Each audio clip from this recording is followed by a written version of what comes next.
आज हम संगीत के कुछ पारिभाषिक शब्दों का अध्ययन करेंगे दोस्तों। तिरोभाव और आविर्भाव। हमारे शास्त्रीय संगीत में नियमों का पालन अनिवार्य माना जाता है, परंतु अगर मधुरता व रंजकता में वृद्धि होती हो तो राग के नियमों में थोड़ी शिथिलता भी शास्त्र सम्मत ही है। जब कभी गायक या वादक मूल राग जो गा रहा होता है उसके मूल स्वरूप को कुछ देर के लिए छिपाकर उसके समप्राकृतिक राग की तनिक छाया लाकर श्रोताओं को चमत्कृत कर देते हैं तथा राग की कर्णप्रियता को बढ़ा देते हैं, तो इस क्रिया को तिरोभाव कहते हैं। और फिर पुनः अपने मूल राग में जब कलाकार स्थापित हो जाता है तब उस क्रिया को आविर्भाव कहते हैं। तिरोभाव दिखाने के लिए भी कुछ विशेष बातों का ध्यान रखना आवश्यक है। कलाकार को काफ़ी मजा हुआ होना चाहिए। रागों पर उसकी समझ व सुर का पक्का होना चाहिए। केवल तिरोभाव दिखाने के लिए ही यह क्रिया नहीं की जानी चाहिए। जब तक इस क्रिया के द्वारा माधुर्य व रंजकता में वृद्धि ना हो रही हो, यदि श्रोता आनंदित व प्रभावित नहीं हो, मधुरता में वृद्धि ना हो, तो यह क्रिया निरर्थक ही रहेगी। कलाकार को सर्वप्रथम राग को अच्छी तरह स्थापित कर लेना चाहिए। जब मूल राग का स्वरूप स्थिर हो जाए तभी यह क्रिया करनी चाहिए, अन्यथा किसी भी राग की अवतारणा भली प्रकार नहीं हो पाएगी तथा तिरोभाव क्षणिक होना चाहिए, वरना मूल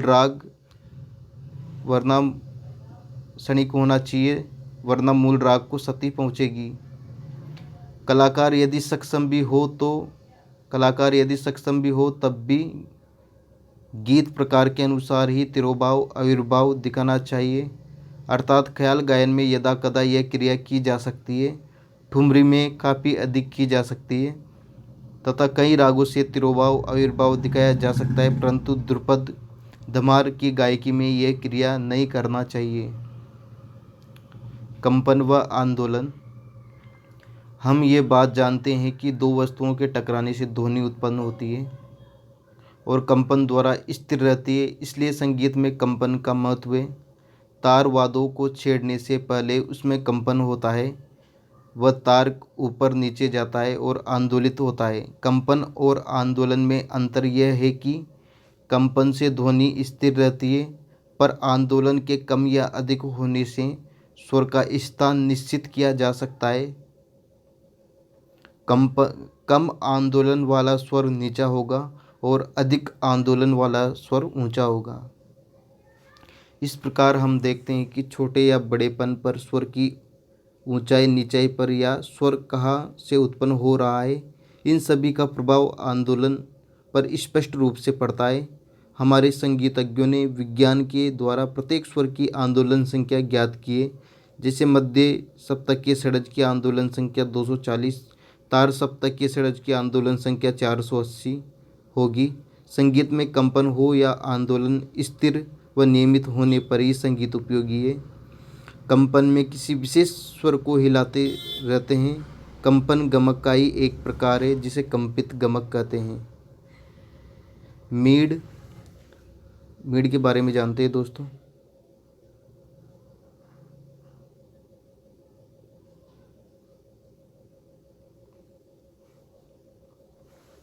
जब किसी स्वर को घसीटते हुए अटूट ध्वनि से दूसरे स्वर तक ले जाया जाए उसे ही मीड लेना कहते हैं। मीड में एक स्वर से दूसरे स्वर तक जाते समय बीच के स्वरों का स्पर्श मात्र करते हुए अटूट ध्वनि से निश्चित स्वर तक जाया जाता है। गाते बजाते समय कलाकार रंजकता व कोमलता बढ़ाने के लिए ऐसी क्रिया करते हैं। मीड प्राचीन गमक का एक प्रकार है। उदाहरण के लिए पंचम से ग तक इस प्रकार जाए कि मध्यम स्वर का हल्के से स्पर्श मात्र हो और अटूट ध्वनि से प से पंचम से गंधर्व तक आ जाए। मीड की क्रिया को दिखाने के लिए भातखंडे स्वरलिपि पद्धति में मीड दिखाने वाले स्वर के ऊपर उल्टा चांद बनाते हैं। जैसे प ग कण स्वर।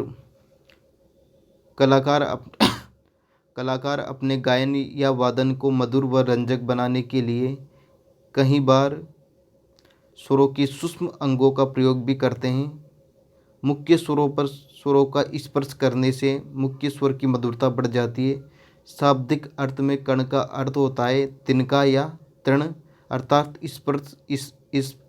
स्पर्श किए गए स्वर की मात्र तिनके समान ही होना चाहिए। कण स्वर को स्पर्श या स्वर कण स्वर को स्पर्श स्वर या ग्रेस नोट्स भी कहते हैं। कण स्वर के विद्वानों ने दो प्रकार बताए हैं, पूर्व लग्न कण, अनुलग्न कण। पूर्व लग्न कण मूल स्वर के पहले लगाया जाता है। इस प्रकार के कण को मूल स्वर के ऊपर बाईं ओर लिखा जाता है। जैसे ग मूल स्वर है और उस पर पंचम का पूर्व लग्न कण लगाना है तो मूल स्वर ग को लिखकर उसके बाईं ओर ऊपर प ग लिखा जाएगा। पूर्व लग्न कण के ठीक उल्टा प्रकार अनुलग्न कण का होगा। अनुलग्न कण में मूल स्वर के दाहिनी ओर कण लगाने वाले स्वर को लिखते हैं। जैसे ग प, अर्थात पहले मूल स्वर फिर मूल स्वर पर कण स्वर का प्रयोग। थैंक यू दोस्तों, आज के लिए इतना ही। अगर आपको हमारा वीडियो पसंद आए तो लाइक कीजिए, शेयर कीजिए और सब्सक्राइब कीजिए। Thank you.